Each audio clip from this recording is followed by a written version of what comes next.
The broadcast is now starting. All attendees are in listen-only mode. Good morning, everybody, and thanks for joining me here today for a quick presentation on GIS data in MicroSurvey CAD. I'm just going to give it a couple more minutes here to make sure that we have everybody who has signed up able to join. And I do need to ask for your patience here with me this morning.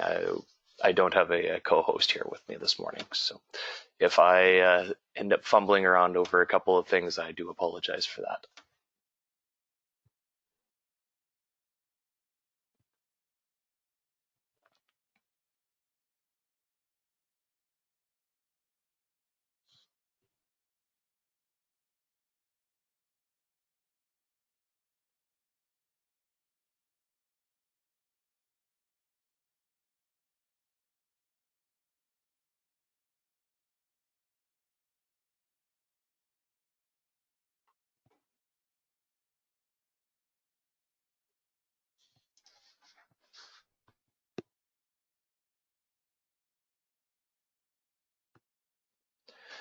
All right. Like I said previously, thanks for joining me here today. I'm just going to go over a little bit of the usage of GIS data in MicroSurvey CAD. My name is Jaron Hopfe. I am the desktop product manager here at MicroSurvey. That means I look after MicroSurvey CAD, Embedded CAD, InCAD, and StarNet.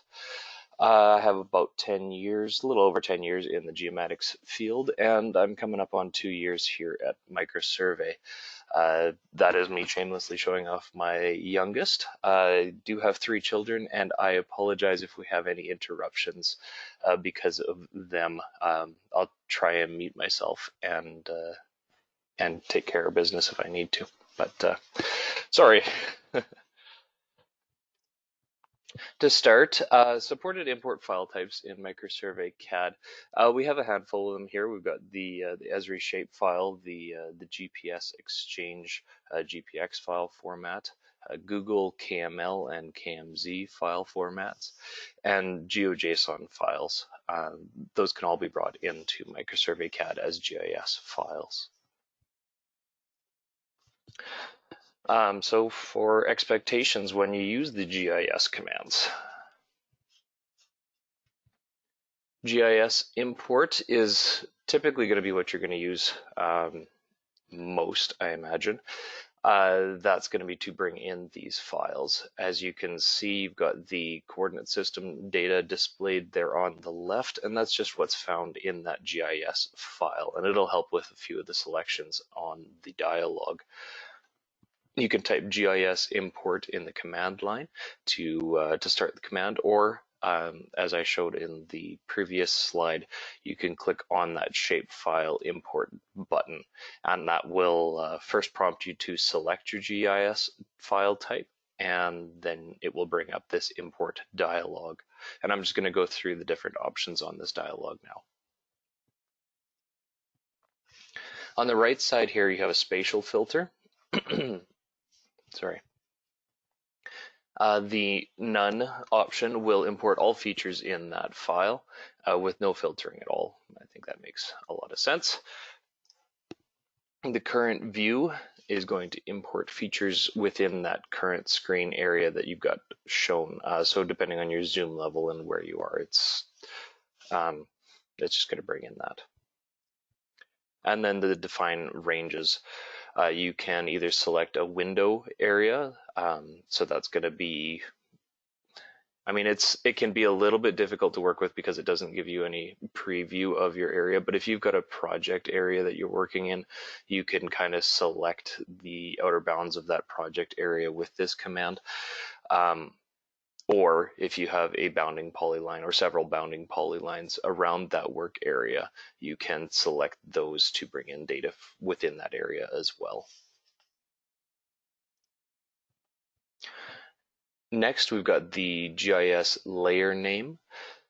This is the different layers that are within that GIS file. You can see up in the top middle there, you are able to click the checkbox to import this layer depending on the layer that you have selected. So if there's a specific thing that you don't want to bring into your file based on GIS layer, you're able to turn it off there.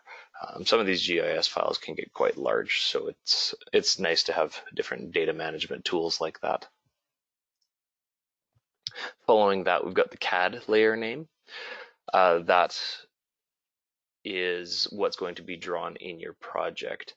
So if you click on it doesn't really look like a button, but it kind of is, where it shows the layer name there. If you click on it, you'll bring up this dialog here. You can create a new layer, which is going to be the same as the GIS layer name.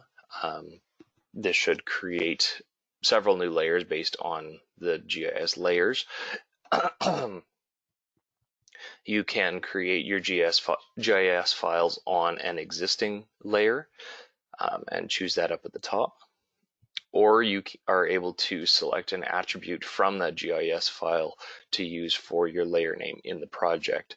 This would be useful if you have survey data in a GIS file and want to use the descriptions from that to create your layers, almost like a automap system. And this is going to, again, create multiple layers based on those attributes.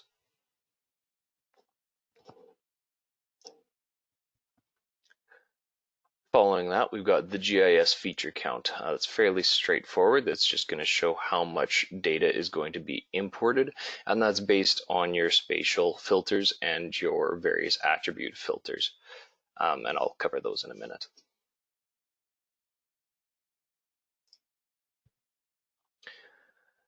Next is GIS coordinate system. This is the coordinate system of that GIS file. That's what you see in the top left corner there, the coordinate system found in the file. And if we're able to detect it based, I believe it's on that EPSG number, then we will automatically populate it. Otherwise, you are able to manually choose the coordinate system and the units. You can change them afterwards, even after it's been automatically detected if you prefer. And then the drawing coordinate system. This is automatically populated when you are working in a drawing that has a coordinate system set already. And again, you can choose them manually if you prefer. If you haven't set a coordinate system yet, it will show none like it does on the dialog here. And you can click on that none and select your coordinate system for the project. So this would work good in a blank project where you just hadn't set up anything yet. And they're marked as red there, so you can see that they're not currently set. If you do set them and they are different, you can click on preview there, and you can see in the bottom corner there the transformations between the different coordinate systems here.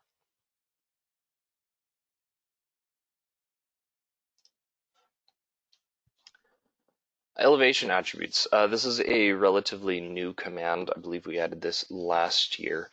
And it allows you to select a specific attribute for elevation values for the geometry. You could select your units manually from here as well. But what this will allow you to do is import GIS files as 3D objects that they might not otherwise be 3D. So for example, we had a client or a customer, sorry, who had a problem with this. They had contour lines, and they were coming in as 2D all the time, and they had elevation attributes, but the geometry itself was not in 3D. So they were able to select that elevation attribute from that file and apply it to the contour lines, thus making them 3D. Next, we're going to check out these available attributes buttons. We've got the change, explore, and filter buttons here. The change button, when you click on that one, is going to allow you to change different attribute names on import, and maybe provide some more useful descriptions to your staff or yourself when you import those into your project. Explore is going to let you view the available attributes that are in that file. And filter, you're going to be able to provide a filter expression down at the bottom there to actually filter out various attributes for import in that file. So what I've done with this one, as you can see, based on those unique values for project number, I think it's fairly obvious that things are done in a specific year, 2013 through 2017 in this file. So what this filter is going to do is select all projects that are done in 2016 and higher.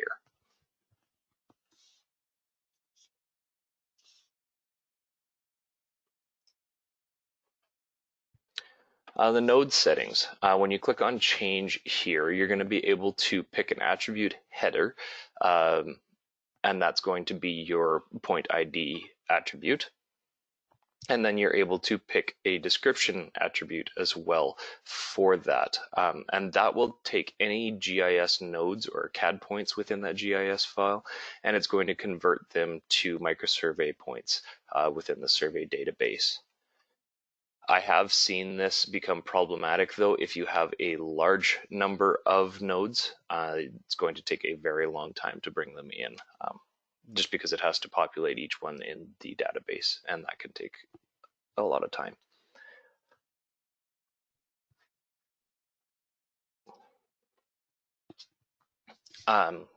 Over on the right side, I guess I wanted to show you the point editing dialog as well. If you look in the center above the cancel button, there's an icon that looks like a little page. That will allow you to look at these GIS attributes per point as well if you have them populated as microsurvey points within your database. The fill polygons checkbox will just fill closed figures with a hatch when you import them. And the zoom to extents, I believe, is fairly self-explanatory. Once you import your file, it will zoom to the extents of the project.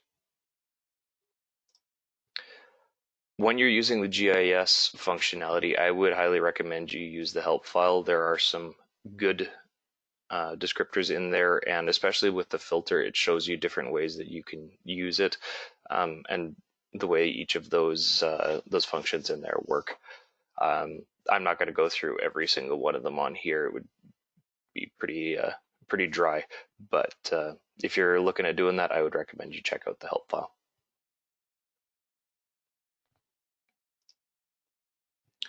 Shapefile modify, that's the next one on our list here. And what that's going to do is going to allow you to modify that file that you've already brought into your project. You can use GIS modify in the command line, or you can click on that shapefile modify button up in the top center of that GIS tab there. You can modify existing GIS layers in your project by turning attributes on and off. You can change explore and filter just like you did on import there. You can rename a layer from its import settings. So up in the top left there, you see the surveys in progress. That's the current layer for the GIS file that's in this project. And if you wanted to rename that to something else, you can just click that rename layer down at the bottom left. And the remove layer. This is how you're going to remove GIS data from a project. So say you accidentally brought in a large amount of data from a large file, and your project's bogging down because you've got a gigabyte of GIS data in it or something like that. You can come into here and select that layer and remove it from your project in that way.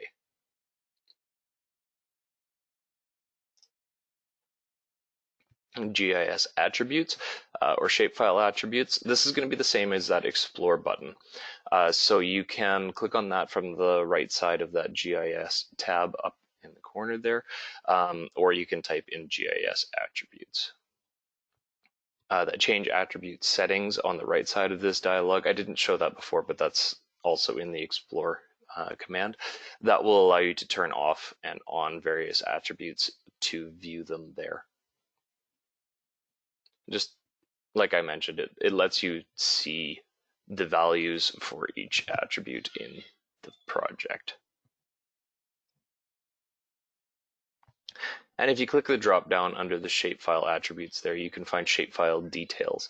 And so what this is going to allow you to do is to select a feature from within the project, and it's going to display that attribute data for that feature in the command line. Like I've got down at the bottom there, you can see the surveys in progress, the feature that I selected, and the project number associated with that, because that's the only attribute that I have turned on in that project. We also have a couple of field file formats that will import GIS data.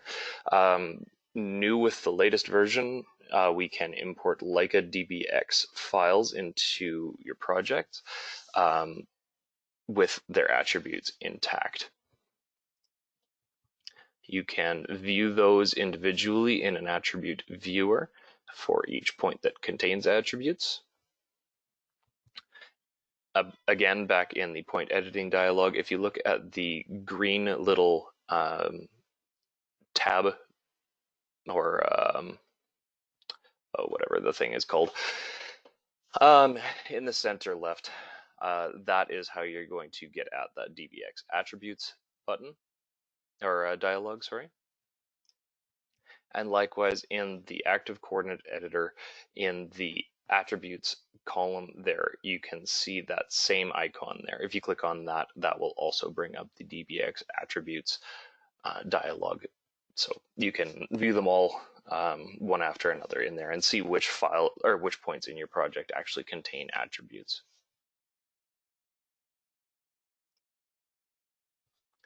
MicroSurvey Field Genius will also import GIS data, and you have to export that from MicroSurvey Field Genius separately and apply a feature list file in your general configuration options prior to import.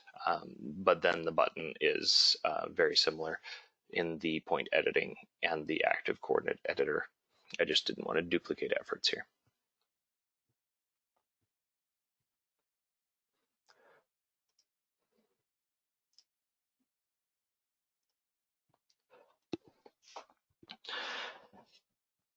All right, that's all I had for today. I had a couple of questions come in.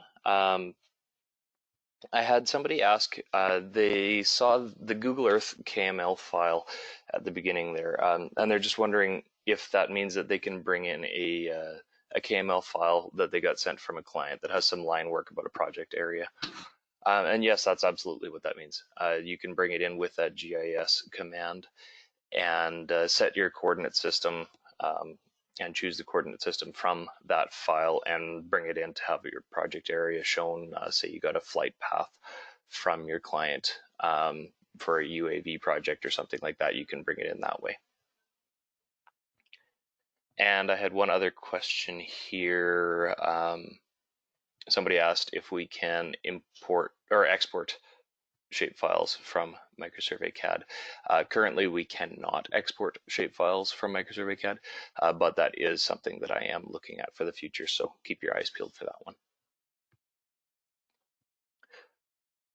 All right, if you have any other questions, type them in the chat bar, but give you a couple minutes for that. But otherwise, thank you, everybody. Thank you for joining me here today, and I hope you have a good rest of your day.